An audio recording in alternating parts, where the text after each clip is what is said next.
Hello and welcome to another live episode of the Alex Nitzberg Show. I'm Alex Nitzberg, and on today's episode, I'm coming to you live from my new house.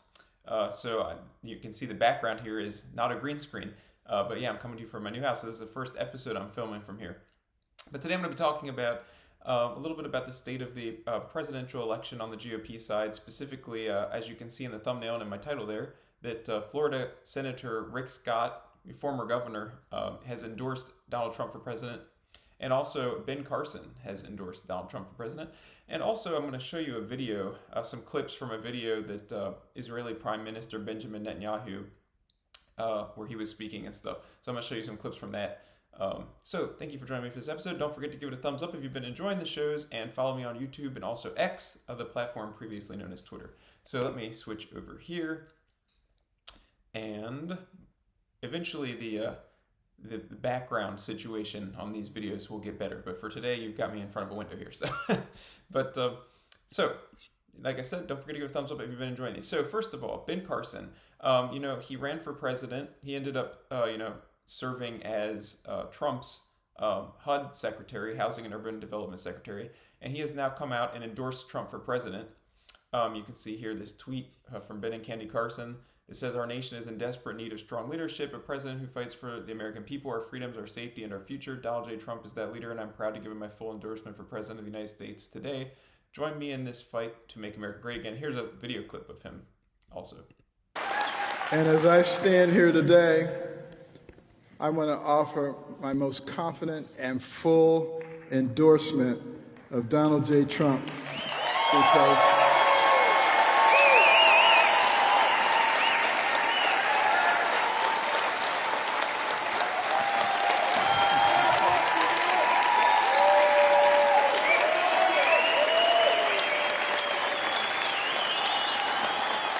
and Donald Trump believes in our freedom of speech, freedom of religion, and the right to keep and bear arms. All right, so I'll stop it there. But yeah, so Ben Carson has endorsed Trump, and like I said, Senator Rick Scott from Florida has also endorsed Trump. Now, he was governor prior to becoming senator. Before DeSantis, he was governor of Florida, and he's put out this tweet here that says, "I'm proud to endorse @real Donald Trump. It's time for the Republican Party to come together behind one candidate and declare with one voice that we are united in our efforts to defeat Joe Biden and rescue America." He has this Newsweek piece where he said, "It's not morning in America today, it's midnight in America. In my view, there is one person running who has the strength to bring America back, who is well positioned to win the Republican primary, and who will win the general election, and that is why I'm supporting Donald Trump for president." Now, like I've talked about on here before, if Trump is the nominee, I will definitely vote for him in the general election. Right now, I think DeSantis is a far superior, better candidate to go with, but he's not doing well, right? When you look at the polls, for instance, let's see here. Here's a Texas Republican presidential primary poll, and look at that. Trump plus 44. DeSantis way back there, it says 14. And let's see, what else do we have here? A lot of these are just, I think, more national polls, which don't really matter. When you look at the national polls, it's kind of irrelevant for the primary because it's really a state-by-state thing. But it does kind of give you a sense, because when you look at the national polls, like the state polls, Trump is trouncing everybody.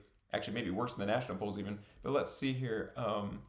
What else do we have? South Carolina Republican presidential primary, CNN poll, and it's got Trump plus 31.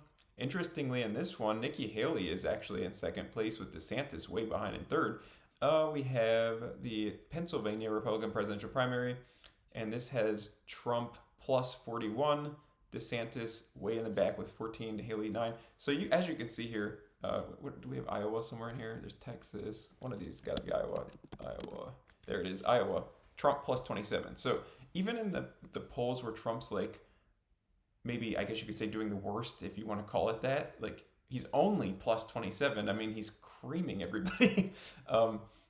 So I agree with, what is it that Rick Scott said there? He said that he's well positioned to win the Republican primary. That is true. It looks very, very much like Trump is going to win the Republican primary. Now, here's a clip of DeSantis, and you can see here, he wrote right here, "Defund the United Nations." I think that's something that we can all, conservatives can agree on. at least probably you, if you're watching this, I think would say like, yes, yes, yes, yes, do that. I really think that the U.S. should definitely stop funding the United Nations. Here's a clip of that. Defund the UN. I mean, are you kidding me? What a farce. No, but seriously, I mean, look, I have a belief that we, the American people, are sovereign. We don't give up sovereignty to international organizations, and that's a long-held view.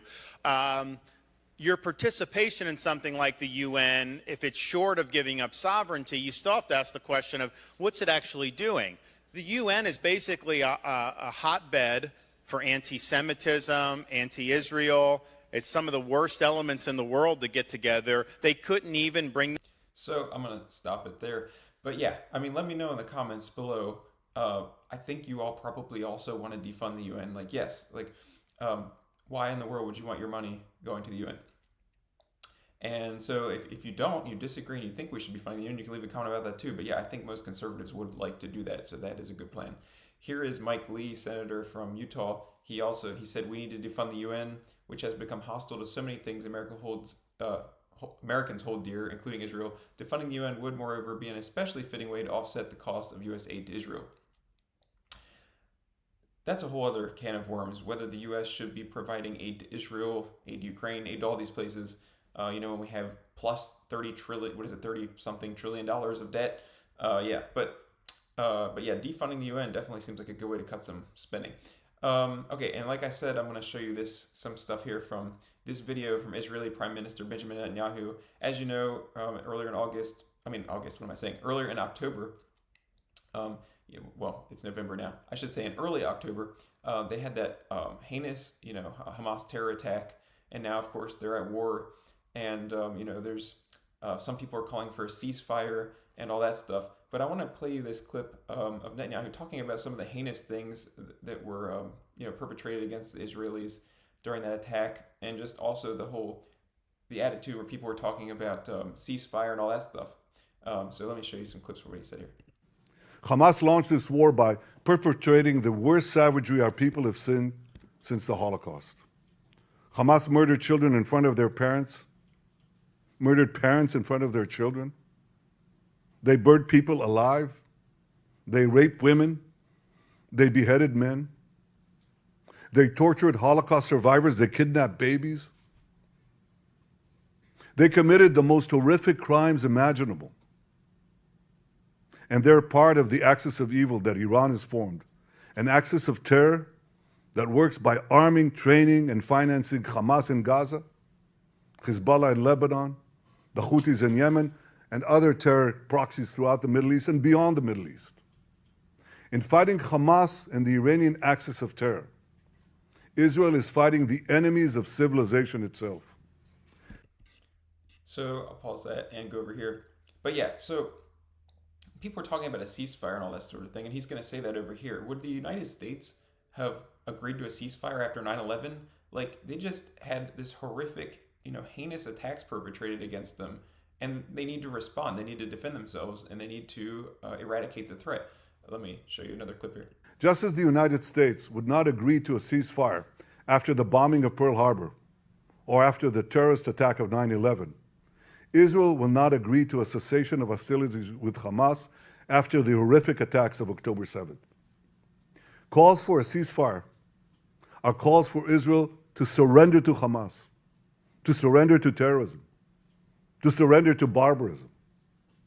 That will not happen. Ladies and gentlemen, the Bible says that there is a time for peace and a time for war. This is a time for a war for our common future. Today we draw a line between the forces of civilization and the forces of barbarism. It is a time for everyone to decide where they stand. Israel will stand against the forces of barbarism until victory. I hope and pray that civilized nations everywhere will back this fight, because Israel's fight is your fight. Because if Hamas and Iran's axis of evil win, you will be their next target. That's why Israel's victory will be your victory. I'm going to stop it there. But yeah, so it does seem unreasonable to ask Israel to, basically stop and do nothing. after this heinous attack that was perpetrated against them. So yeah, anyway, you can let me know what you think in the comments below. Obviously, we have the problem. Well, not we. They have the problem of when the Hamas using human shields and all that sort of mess. So it's a mess over there. But yeah. So and also just this is not important, but it is ridiculous. This writer at Salon, which is a super left-wing website, has basically accused Netanyahu of toxic masculinity. Let me show you that down here. Where is it here? Where's the thing I want to read you? There we go. It says Netanyahu's toxic masculinity makes for a fragile ego. So yeah, that's Amanda Marcotte at this salon.com. All right, so that's it for today. Kind of a short show. And Perseverance777 said happy Sabbath. So thank you for joining me today, Perseverance777. And so yeah, if you enjoyed this show, don't forget to follow me on X/Twitter, and also follow this channel. And stay tuned for next week's live show, and maybe in between at some point I'll probably start doing some other non-live shows as well, either interviews or just stuff during the week with breaking news or whatever. But yeah. And thank you for joining me, and I will see you next week at 3:30 on Saturday. Have a great rest of your weekend. Bye-bye.